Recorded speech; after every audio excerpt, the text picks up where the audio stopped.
UP के सिवनी जिले के बरघाट में विश्व शांति, लोक कल्याण और बहुजन हिताय बहुजन सुखाय की संकल्पना से अखंड भारत के लोगों में करुणा, मैत्री और स्वतंत्रता के सिद्धांत के भाव स्थापित करने वाले महाकालोनिक सम्यक संबुद्ध की त्रिगुणी पावन वैशाख पूर्णिमा के अवसर पर doctor Bhimrao Ambedkar welfare society Barghat के अध्यक्ष विनोद वासनिक ने अपने उद्बोधन में कहा कि डॉक्टर अंबेडकर ने अछूत समझे जाने वाली जाति में जन्म लेने और जीवन यापन करने की अत्यंत विकट परिस्थिति के बावजूद अपनी अपार बौद्धिक क्षमता, गहरी संवेदनशीलता और आत्म स्वाभिमान से जीने के सिद्धांतों पर आरूढ़ रहकर भारत के लुप्तपाया हुए बौद्ध धर्म को न केवल पुनर्स्थापित किया बल्कि गुलामी का जीवन जीने पर मजबूर देश के करोड़ों करोड़ों लोगों को बौद्ध धर्म देखकर मुक्ति की राह दिखाने वाले मसीहा बन गए। बुद्ध ने ध्यान एवं उपासना, साधना, योग पद्धति जैसी विधियों को खोजा जो मानव चेतना और संवेदना की जागृत करने की दिशा में मील का पत्थर बना। बुद्ध के सिद्धांतों का और अनुसरण करते हुए बाबा साहेब अम्बेडकर ने स्वयं मानवीय मूल्यों को सर्वोच्च केंद्र मानते हुए व्यक्ति की स्वतंत्रता पर जोर दिया। इसमें कोई दो राय नहीं है कि तथागत बुद्ध के सिद्धांतों और बाबा साहब डॉक्टर अम्बेडकर की नीतियों पर चलकर भारत एक समृद्ध और शक्तिशाली राष्ट्र के रूप में अपनी पहचान स्थापित करेगा।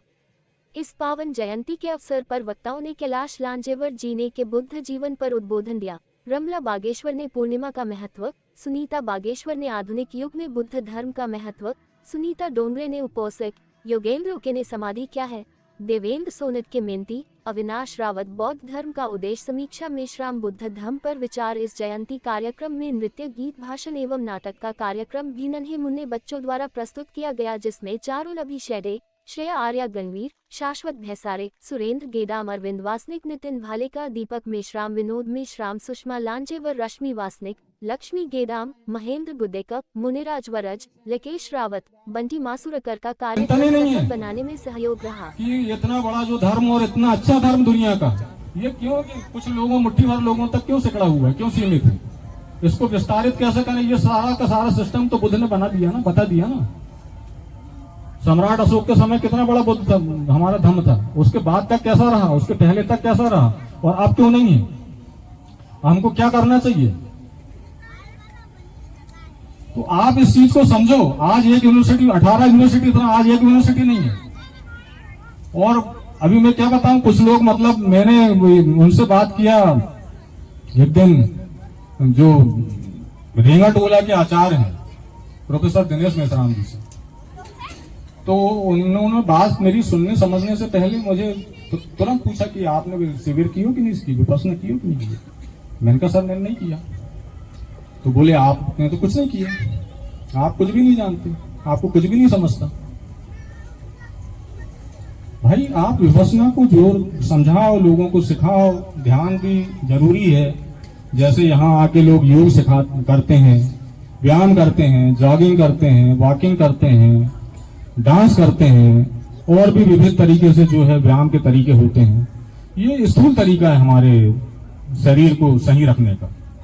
और मेडिटेशन जो है वो सूक्ष्म तरीका है हमारे मन को अच्छा रखने का, क्योंकि मन और तन दोनों जब अच्छे रहेंगे तब हम अच्छा बन सकेंगे। लेकिन कुछ लोग जो सोचते हैं, अतिवादी लोग, जैसे उन्होंने कहा, तो बाबा साहब को भी ऐसे कहते थे कि आपने कितने शिविर किए, कितनी बार विपश्यना में आए, नहीं आए तो कुछ नहीं उनका बस चलता। तो वो ऐसा कहते थे बाबा साहब को। बाबा साहब ने आप करो, जाओ, सीखो, लेकिन ये मत सोचो कि दुनिया में हजारों तरह के ताले हैं, उसमें से हो सकता है 2-3 तरह के ताले मेडिटेशन से खुलते होंगे।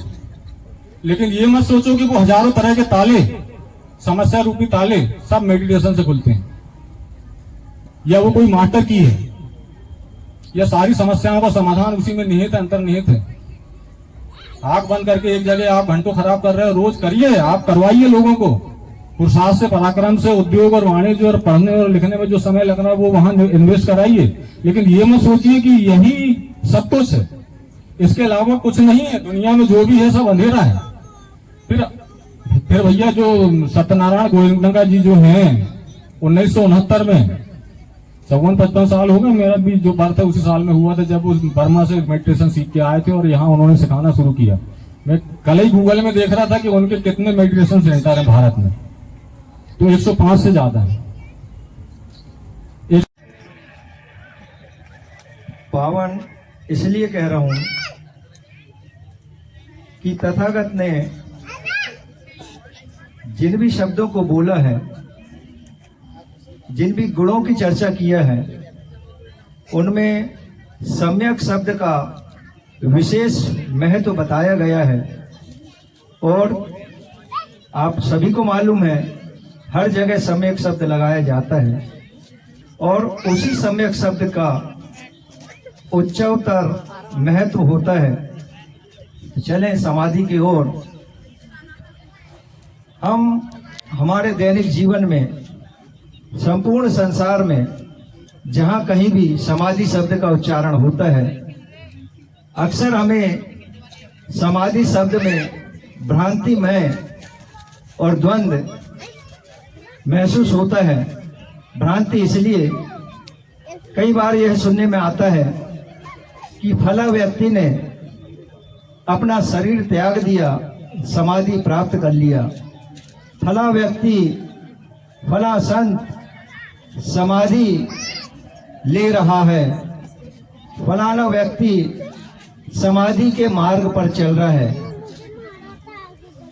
जहाँ तक मेरा पावन बुद्ध पूर्णिमा के मंगल अवसर पर आप सभी को बधाइयाँ इस शानदार आयोजन के लिए और लगातार धर्म क्रांति को आगे बढ़ाने के लिए लाइव लॉर्ड बुद्धा की पूरी टीम का बहुत बहुत साधुवाद। आज हम सभी पूर्णिमा के इस शुभ अवसर पर उपस्थित हैं। हमने गौतम बुद्ध के बारे में ना जाने कितनी बातें पढ़ी होंगी और उनके बारे में सुना भी होगा यूट्यूब पे, गूगल पे, और आज सब लोगों ने कहा भी। पर मेरा सवाल ये है कि हम बुद्ध की तरह क्यों नहीं बन पाए? आखिर वो भी तो एक इंसान ही थे ना। हमने क्या सच में बुद्ध के आचरणों को अपनाया है या नहीं? बुद्ध धर्म में पैदा हो जाने से आप बुद्ध के उपासक उपासिका नहीं कहलाओगे। बुद्ध के आचरणों को अपनाना होगा ताकि हमारी सोच और समझ की रोशनी से समाज रोशन हो उठे और हम उन इंसानों से अलग अपना प्रकाश प्रकाशित कर पाए। Many thanks to the most revered उपसंपदा सचित्त परियोदपणम एतं बुद्धानुशासनम। इन दो पंक्तियों में बुद्ध ने अपने धम्म का पूरा सार बताया है। इसमें कहा गया है कि अकुशल कर्मों को ना करना, कुशल कर्म करना चाहिए, अपने मन को शुद्ध करना चाहिए और यही बुद्ध की शिक्षा है। इन शिक्षाओं को यदि हम अपने जीवन में अपना लेते हैं तो हमारा जीवन सार्थक हो जाता है। लेकिन आज का युग तकनीक का युग है, विज्ञान का युग है और विकास का युग है। हम देखते हैं कि इस तकनीक और विज्ञान के युग के कारण जो पूरा मानव समाज है वो मानसिक रोगों से, मानसिक पीड़ाओं से, भेदभाव से, असमानता से और भौतिक लालसाओं से घिर गया है। लोभ की वजह से वो कुछ कदम उठाता है। मान लीजिए कि उसकी वजह से वो चोरी तक पहुंच गया और चोरी कर रहा है। उसकी उल्टी भावना क्या हो सकती है? उसका विरोधी क्या हो सकता है? उसका विरोधी यह हो सकता है कि कोई व्यक्ति उस भावना का, लालच का विरोधी यह हो सकता है कि वो अपने पास जो है उसको देने के लिए आगे बढ़े, कुछ लेने के लिए आगे ना बढ़े, वो देने के लिए आगे बढ़े। और ये भी एक प्रकार का मैत्री का भाव है कि वो अगर अपनी रोटी से एक टुकड़ा देने की कोशिश कर रहा है तो वो जो लालच की भावनाएं हैं उनको वो सप्रेस कर रहा है और उनको वो मार रहा है। तो इस तरीके से जो मैत्री है वो हर क्षण काम करती है।